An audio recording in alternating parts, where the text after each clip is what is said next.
programa declarado de interés legislativo por el Honorable Senado de la Provincia de Buenos Aires. Auspician este programa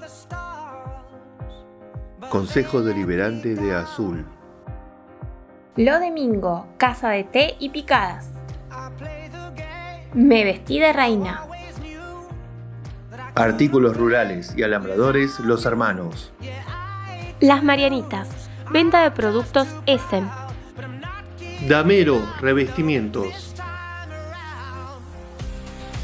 Fabricaciones Militares, Sociedad del Estado, Semillería La Chacra, Ibu, Rodinia, lencería plus size. Hola, bienvenidos otra vez a Historia de Miércoles TV. Hoy estamos con una gran historiadora argentina, estamos hablando de la señora Mirta Lobato. Con ella vamos a abordar justamente un tema relacionado a nuestro género, pero vamos a llevarlo a mediados y principios del siglo XX. Hola Mirta, ¿cómo estás? Qué gusto enorme que estés acá con nosotros. Bueno, para mí también lo es. Yo te agradezco nuevamente la invitación. Me da gusto estar contigo y también con tu público, con tu audiencia, ¿no? Porque evidentemente cuando se hacen estas cosas es porque uno está pensando en un público destinatario que te acompaña. Así que también me da un gusto conocer a otras personas a través de este medio. Gracias. Por favor, nada que agradecer. Mirta, el siglo XX ha sido un siglo muy vertiginoso en todos los aspectos, pero principalmente en nuestro país los primeros años se caracterizaron por búsquedas de derechos laborales, de derechos sociales, y muchas veces en este análisis que hacemos dejamos de lado la cuestión de género, dando por sentado de que fueron los hombres los únicos que encabezaron estas movilizaciones. Tus estudios nos dicen que esto no es tan así.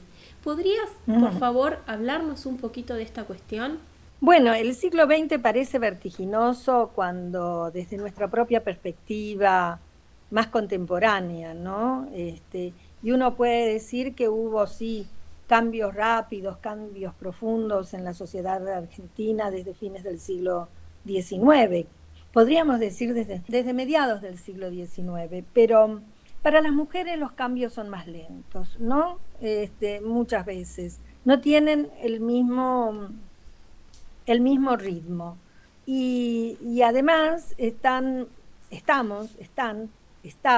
marcadas por diferentes situaciones. Y siempre esas situaciones tenían que ver con qué lugar, con una pregunta, digamos, qué lugar ocupaban las mujeres en la economía, en la política, en la sociedad, en las actividades culturales, ¿no? Y entonces, en este sentido, yo diría que esta pregunta, que es una pregunta en general de dónde estaban las mujeres, yo respondí en parte pensando en las mujeres que trabajan y en los derechos de las mujeres que trabajan. Por eso yo tengo este libro, que no sé cómo mostrarlo para que se vea, creo que es así. Que se llama Historia de las trabajadoras en la Argentina entre 1869 y 1960, donde a lo largo de un siglo que uno puede ver cuál es el ritmo de los cambios, que es con lo que vos empezaste hablando, en relación a lo que le pasa a un polo de la relación de género que somos las mujeres, ¿no?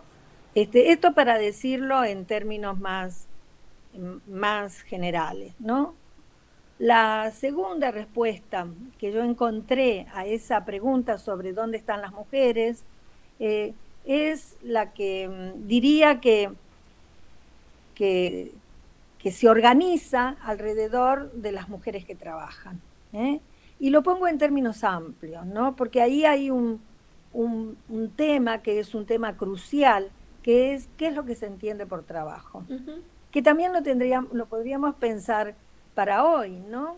Claro. Y entonces, ¿qué es lo que se entiende por trabajo?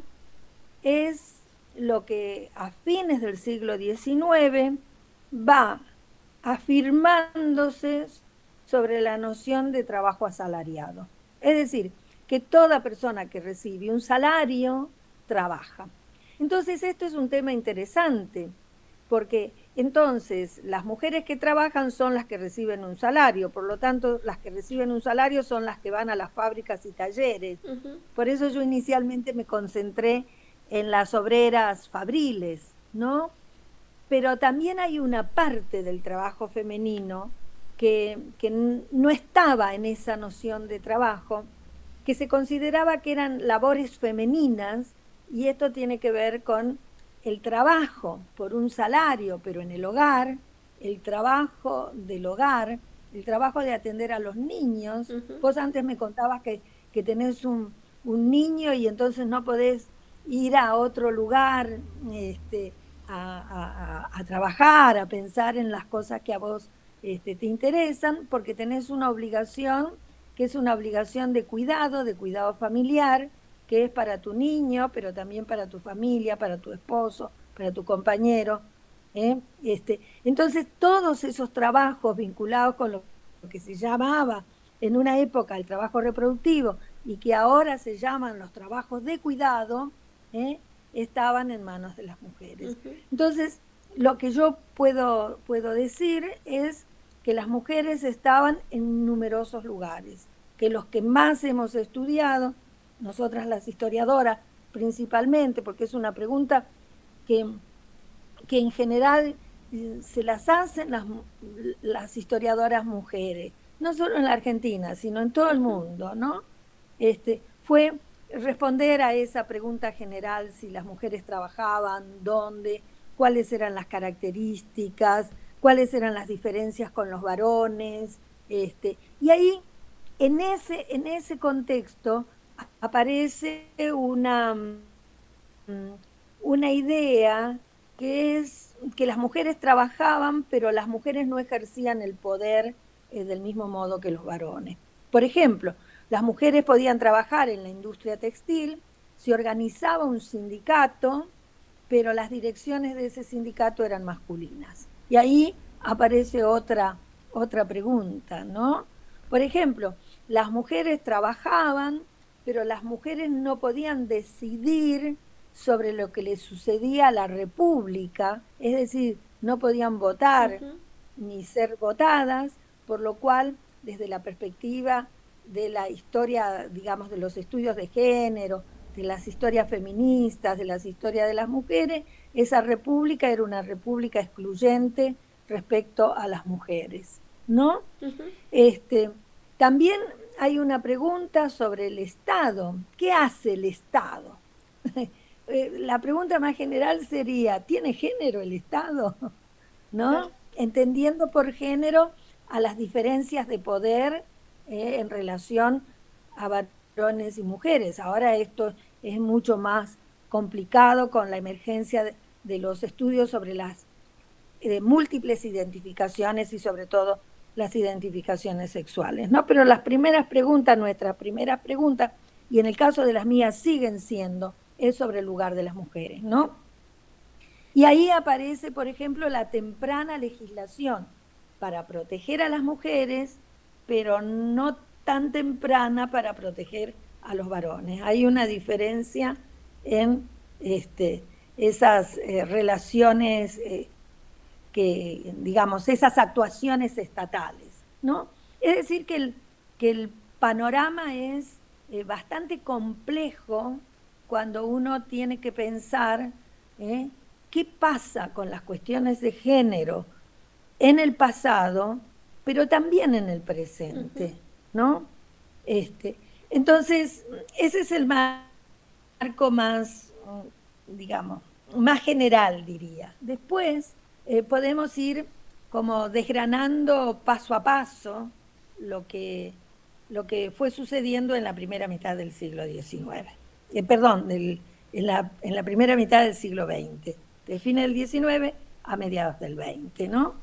Esto que entonces, planteas, Mirta, con respecto a a las cuestiones de género y a las cuestiones laborales de estas mujeres trabajadoras a principios del siglo XX, me parece que es por demás interesante, porque hay cuestiones que son estrictamente de género que necesitamos entender cuál es el origen, de dónde vienen. No es que nacieron hace 2 días o que hay derechos conquistados que fueron dados porque sí, sino que tienen a su alrededor toda una historia que tenemos que entender para poder seguir sosteniendo e ir por más derechos.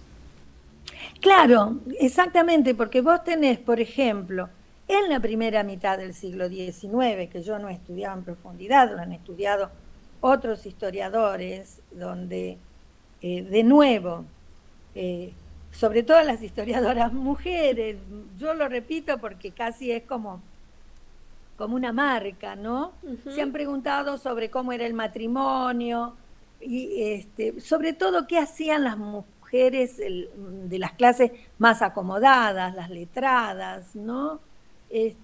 Y allí aparece en esas mujeres de la primera mitad del siglo XIX, para el caso de Argentina, en otros países pueden ser anteriores, ¿no? Temporalmente hablando.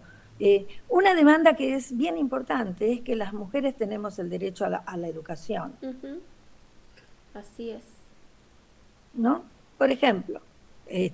Y eso fue una demanda que si bien el caso argentino es bastante particular, porque se establece la ley de educación gratuita, laica y obligatoria, y allí no dice que las mujeres no tienen que estudiar, no dice nada sobre eso. Uh-huh.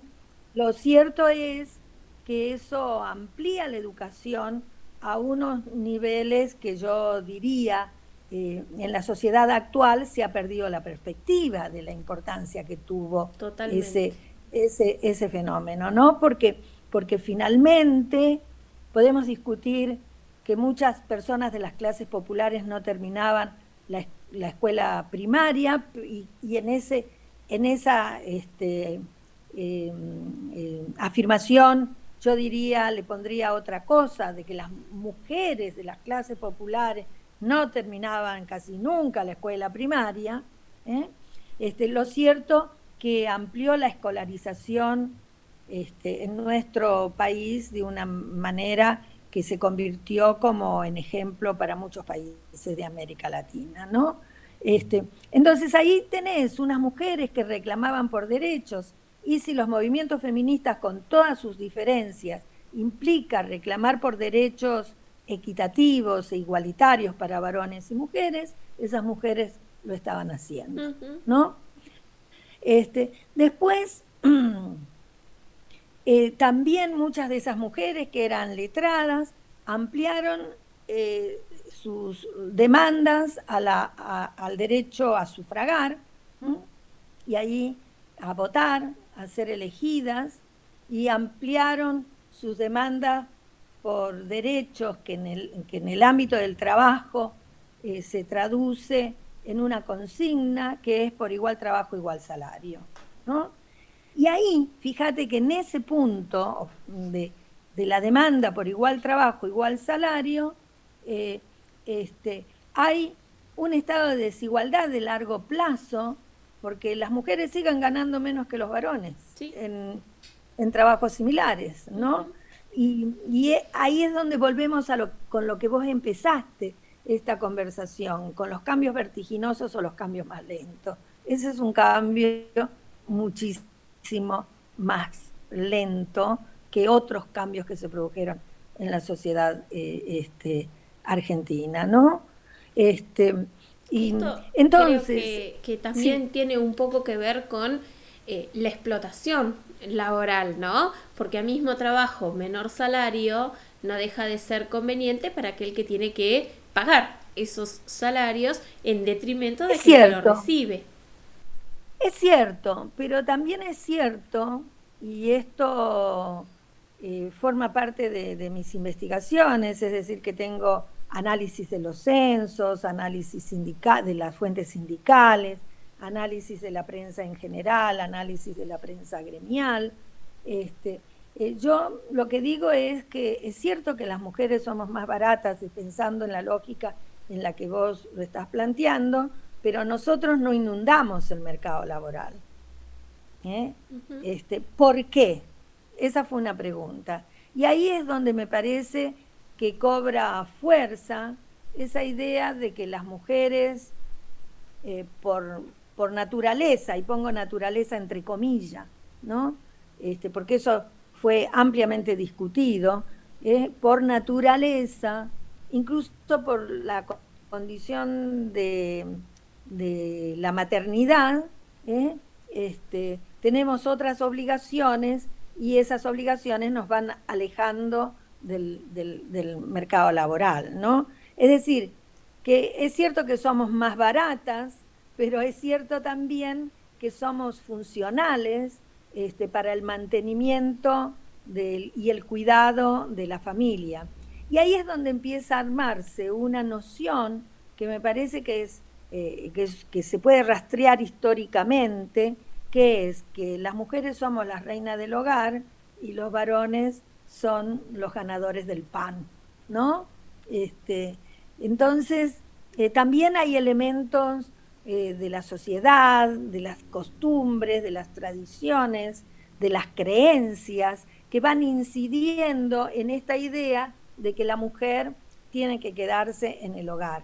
Y ese trabajo en el hogar es el que no es considerado trabajo, ¿no?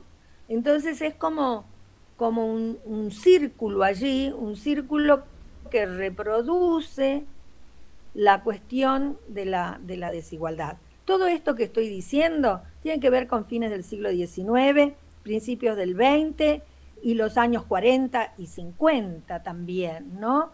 Pero en el largo proceso histórico se van produciendo algunas modificaciones. Por ejemplo, en trabajos feminizados como la docencia, y con la firma de, digamos, con salarios iguales para toda la jerarquía docente, una maestra gana igual que un maestro, ¿no?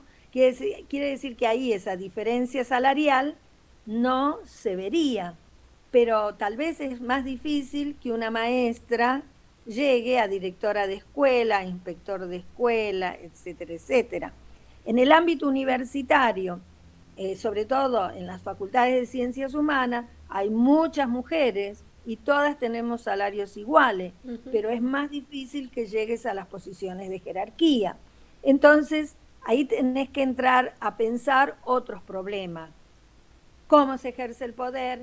¿Quiénes los ejercen? ¿Y qué cualidades, habilidades o destrezas se consideran más importantes?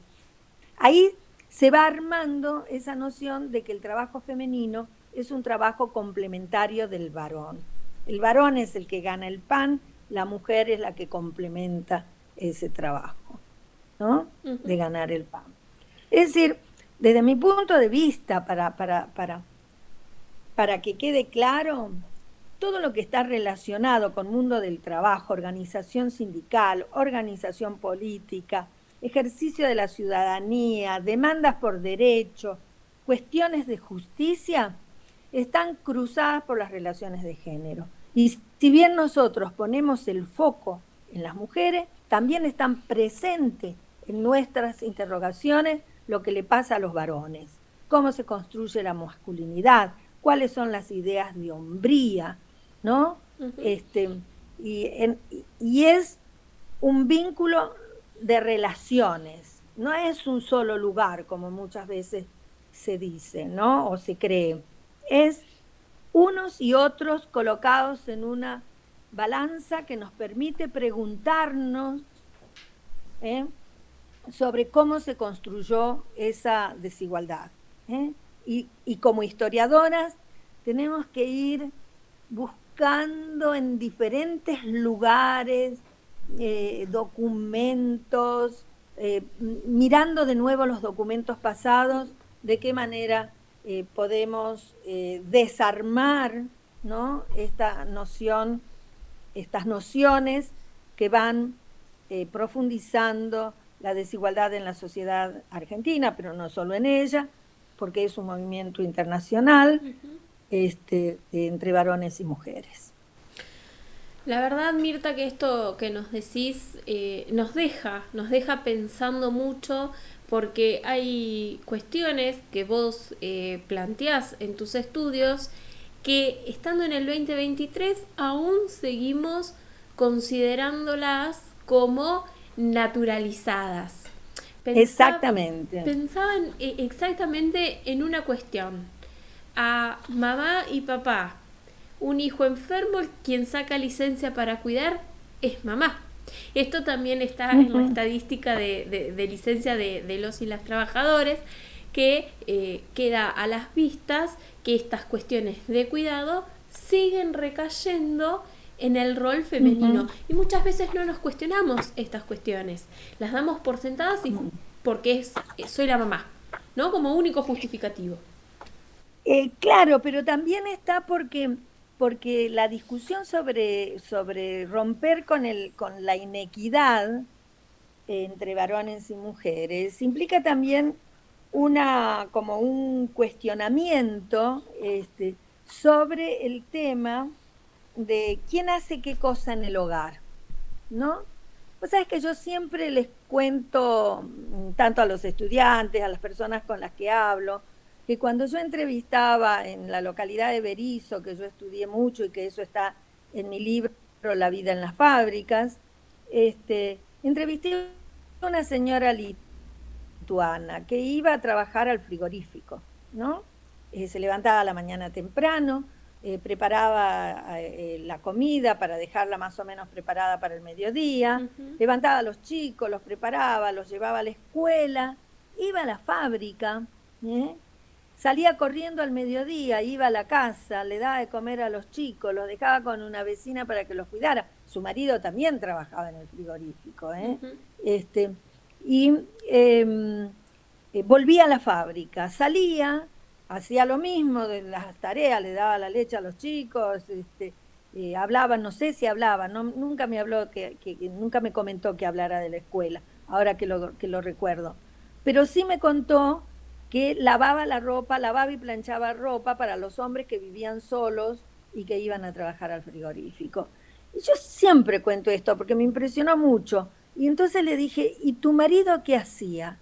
Y ella me contestó, mi marido tocaba la badalaika, que es un instrumento musical, ¿no? Es decir, que su esposo tenía un momento de esparcimiento, pero esa mujer tenía el trabajo fabril, el trabajo extradoméstico y el trabajo doméstico. Eso es lo que se llama el doble, triple trabajo, ¿no? Entonces, lo que no estaba en discusión en ese momento era quién hacía qué cosa en la casa. Ahora hay una mayor equidad en la distribución de las tareas. No digo que esto esté generalizado, pero hay hombres que por lo menos le cambian los pañales a los chicos, le dan de comer, ¿no? Digo, esa es una discusión que yo cuando digo discusión estoy diciendo debate de ideas, conversaciones familiares, no estoy pensando en enfrentamientos, ¿no? Estoy pensando en intercambios. Esa es una conversación, un debate, ¿no? Que también todavía tiene vigencia en algunas zonas, ¿no? Hay otras que están más, ¿cómo te puedo decir? Como más en terreno movedizo, ¿no? Que por lo menos se discute más. Pero en otras zonas eso, por ahí, en algunos pueblos, en algunas ciudades, eso no se discute, ¿no? Incluso muchas veces te dicen, no, yo dejé, por ejemplo, en el caso de jóvenes, yo dejé de estudiar porque mi marido prefería que me quedara en casa, ¿no? Y ahí también está presente la ausencia de deseo que podemos, como el deseo reprimido que podemos tener. Nos gustaría hacer esto, pero no lo hacemos porque tenemos esta obligación. Y esta obligación es la más importante, ¿no? Y me parece que todos los debates feministas, sobre todo, que vienen desde el siglo XIX, están insistiendo en estas cuestiones, que no es poner a los varones en el banquillo de los acusados, aunque muchas veces podríamos hacerlo, sino que es una conversación que produzca una sociedad más humana, una sociedad más equitativa, una sociedad más integrada, una sociedad que, si bien es cierto, no se pueden romper las desigualdades en su totalidad, por lo menos que se vayan haciendo menos intensas. Y lo mismo te pasa con la política, ¿no? Eso también, y con la política en la sociedad en general y en el sindicato, porque las mujeres para integrarse, no es que no estuvieran en las organizaciones sindicales, podemos hacer una historia de muchas mujeres presentes en las organizaciones sindicales, ¿no? Pero lo que quiero reafirmar es que el sindicato es un ámbito de sociabilidad masculina y que muchas veces no se compagina bien con las obligaciones de las mujeres en el trabajo y en el hogar, ¿no? Y entonces las direcciones sindicales son masculinas, ¿no? Tiro una idea para que lo piensen, no lo vamos a resolver ahora, ¿no? Pero, por ejemplo, existe la ley de cupo en la política. En las organizaciones sindicales la ley de cupo no se cumple. Hoy no se cumple. Pensemos en la Confederación General del Trabajo, la CGT. ¿Cuántas mujeres están en la Confederación General del Trabajo? ¿No? ¿Sí? Entonces, eso... Insisto, yo no estoy diciendo que las mujeres no hayamos estado en los sindicatos, en las protestas, poniendo el cuerpo. Digo, todas esas cosas están. Pero en las instituciones, las organizaciones sindicales, eso te queda como un patorrengo. No están. Y cuando no están, la explicación que dan es una explicación sexista, los propios dirigentes sindicales. Yo muchas veces me sorprendo cuando veo un globo de la CGT que dice, que habla de la igualdad de género. Y las organizaciones sindicales tienen una secretaría de género ahora, donde están muchas mujeres que con su esfuerzo tratan de modificar la situación. Pero los varones los varones de la CGT están un poquito sordos al respecto, ¿no? Y entonces eso también me parece interesante, ¿no? Y en la política en general, fíjate que esto que estamos diciendo, yo lo tengo en este libro que te mencioné al principio. La importancia de la escuela, la importancia de la escolarización, la importancia de lo que se te enseña, ¿no? Un libro de lectura en el año 1905 decía que día y noche estaba la desdichada, que era la mujer, con su bastidor en la falda y la aguja en la mano, consiguiendo con el mezquino producto de su trabajo proveer lo indispensable a sus hijitos, ¿no? El trabajo en el hogar. En 1920, otro libro de lectura para segundo grado decía que las mujeres debemos quedarnos en nuestras casas a surcir medias, a remendar ropas, a barrer y cocinar, mientras que los hombres se ocupen de la política y de dictar leyes. De nuevo la división del trabajo. Nosotros en la casa, los varones en la política. Y en 1958, otro libro de lectura decía que había que tener presente que la misión de la mujer en el mundo era consolar y animar a los que lo rodean. La teoría del cuidado, ¿sí, no? Proteger a los desgraciados, crear hombres sanos y buenos que contribuyan al progreso y al bienestar de la humanidad. Estamos abarcando esa primera mitad del